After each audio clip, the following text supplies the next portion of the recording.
I've just got time to inform you of a change to our scheduled programming. At 10:15 we were due to be showing Woodworking with Tim Burr, but instead we'll be featuring a special programme about the science of surprise, hosted by Dr. Omar Gosh. But now it's time to learn more about communication across neurotypes with the Autist Whisperer.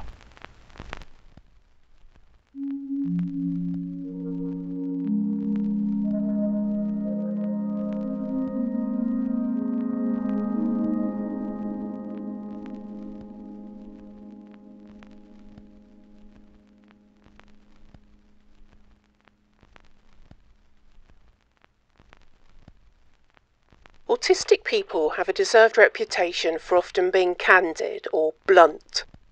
The average autist is far more likely to simply say what they think than most neurotypicals. There's no doubt this plays a big part in the impression some NTs have of autistic people being rude or aggressive, and a variety of false ideas about autistic honesty.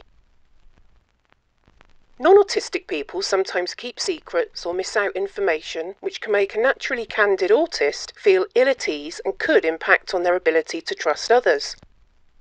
For two-way communication to work, we must take time to understand how this happens.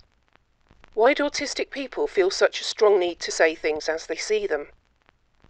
It's related to another communication need of autists, the need for detail. Both stem from differences in how autistic and neurotypical people perceive and understand the world around them. People on the spectrum are sometimes said to not see the big picture, but that's not quite true. Autists often see the same big picture as Aulistics, but in an entirely different way. Take a look at this 17th century scene. What do you see? Through neurotypical eyes, you might see a group of well-to-do people carousing in a raucous feast. But when we look at it through autistic eyes, what do we see? Right at the centre, we see a man whose hat is either falling off or is perched in a highly unlikely position. Over to the right, there's a man so drunk he's passed out, draped over a barrel. Right next to him is a man smoking an improbably long pipe while stood outside the door. Did his tobacco smell so bad that he couldn't smoke it indoors?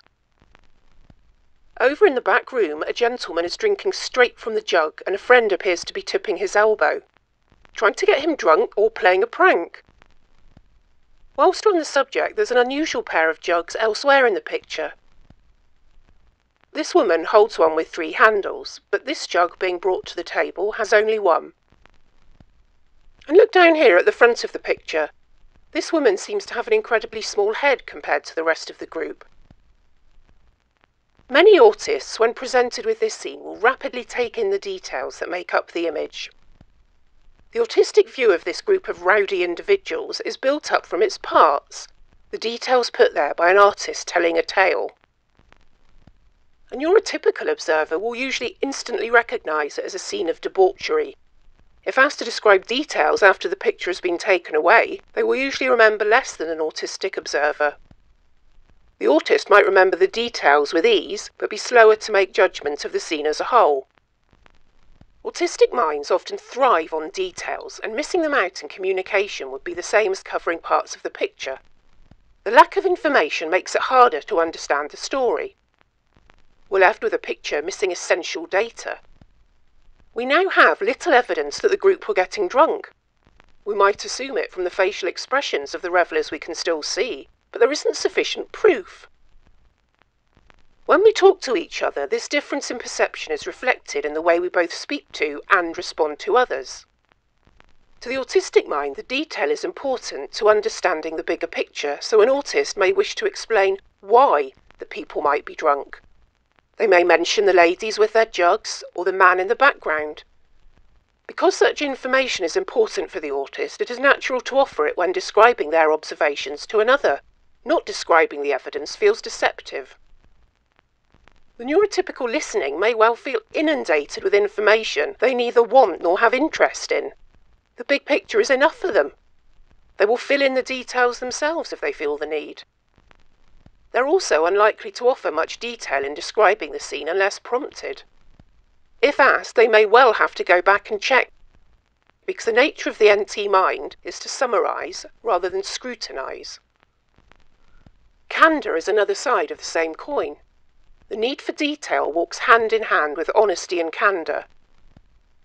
Neurotypical social structures are based on an intricate web of hierarchies bound together with shared knowledge and references. Details are often deemed unnecessary because social convention allows decisions to be made based on common knowledge and shorthand such as stereotypes. Candour can upset this delicate balance by confronting someone with an uncomfortable truth or contradicting a widely held assumption. People would harm their social standing or incriminate themselves if full disclosure were the norm. We call this dance of half-truth and secrecy politics. Politics is a core element of all holistic groups. From the loftiest corridors of power through schools and the workplace, down to friends in the pub or a husband and wife. Somewhere between the unflinching candour common to autists and the political semi-truth that drives the wheels of social discourse, there is a middle ground: tact.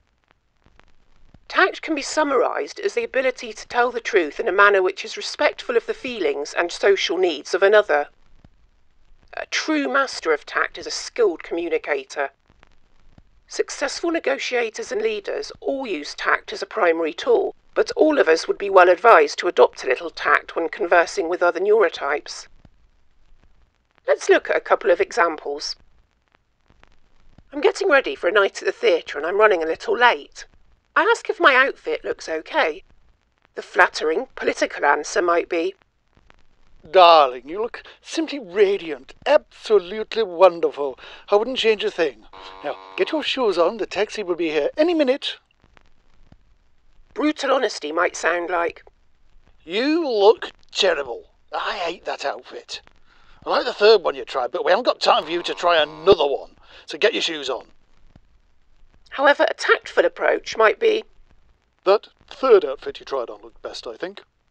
I think you've got enough time to change and get your shoes on before the taxi arrives." Let's look at another. I've painted a portrait of my friend at my new art class and brought it home to show them. "Oh my, that's amazing. It's like looking in a mirror. You really only had 2 lessons. You're a natural talent, obviously. I didn't know I was friends with a budding Leonardo." "Who's that supposed to be? Me? It's terrible. I don't look anything like that. Don't know if lessons are going to help." "I love the bright colours. It's really striking. Can't wait to see what you'll be doing after you've had a few more lessons." Tact can involve omitting information that would be hurtful to the other party in the conversation, but it doesn't mean being dishonest. The absolute, brutal truth can be devastating to someone with low confidence or a history of being hurt or overlooked. They may also have particular sensitivities which our honesty might accidentally trigger. Exaggerating or distorting the truth to make someone feel good about themselves can have damaging consequences for them too.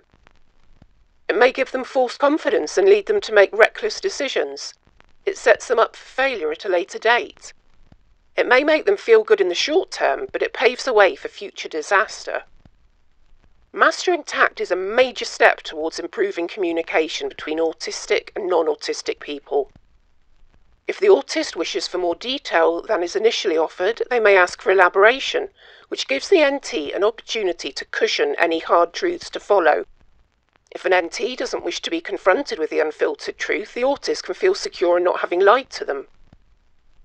Tact is a compromise which goes against both the candid instincts of the autist and the learned social behaviour of holistics.